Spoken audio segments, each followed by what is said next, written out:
Februari 2020 lalu, demo buruh menyambut para menteri yang datang ke DPR menyerahkan draft rancangan Undang-Undang Omnibus Law Cipta Kerja.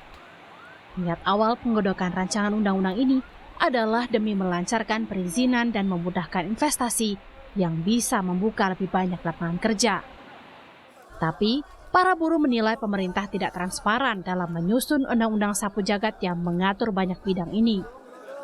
Tak hanya itu, sejumlah pasal dalam draft terkait ketenaga kerjaan dinilai cenderung berpihak pada pengusaha dan mengabaikan kepentingan dan kesejahteraan buruh. Dari draft yang beredar, ada sejumlah pasal rawan tentang perhitungan uang penghargaan masa kerja. Misalnya, di RUU Cipta Kerja hanya diatur sampai pasal 156 ayat 3 huruf G ketika buruh dengan masa kerja 21 tahun atau lebih menerima 8 bulan upah. Angka ini lebih rendah dari Undang-Undang Tenaga Kerja.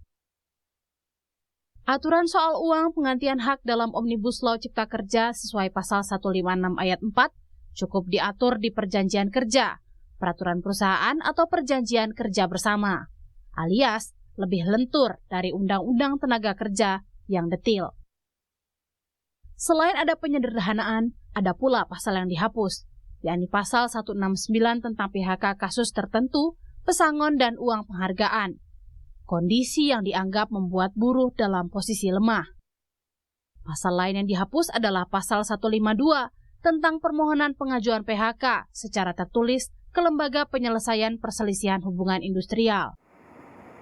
RUU Cipta Kerja juga mengatur wewenang daerah yang akan dipangkas dan ditarik ke pusat, menyederhanakan birokrasi. Salah satunya pemerintah bisa membatalkan peraturan daerah. Jika Pemda ngotot, bisa dijatuhi sanksi. RUU ini juga mengatur sistem kontrak di semua jenis pekerjaan yang bisa jadi seumur hidup dengan sistem perpanjangan. Ini dianggap menghapus hak buruh untuk mendapatkan pesangon dan dikhawatirkan mengabaikan kepentingan serta kesejahteraan buruh. Meski diwarnai unjuk rasa buruh, 6 menteri secara langsung menyerahkan surat presiden dan naskah akademik Omnibus Law Cipta Kerja kepada DPR. Saat ini rancangan Undang-Undang Omnibus Law Cipta Kerja sudah memasuki tahap kritis menuju penyelesaian. Sejumlah serikat buruh juga kini telah menarik diri dari tim teknis penyusunan rancangan Undang-Undang Omnibus Law. Mereka tak puas karena draft usulan mereka tidak diterima. Tim Liputan Kompas TV.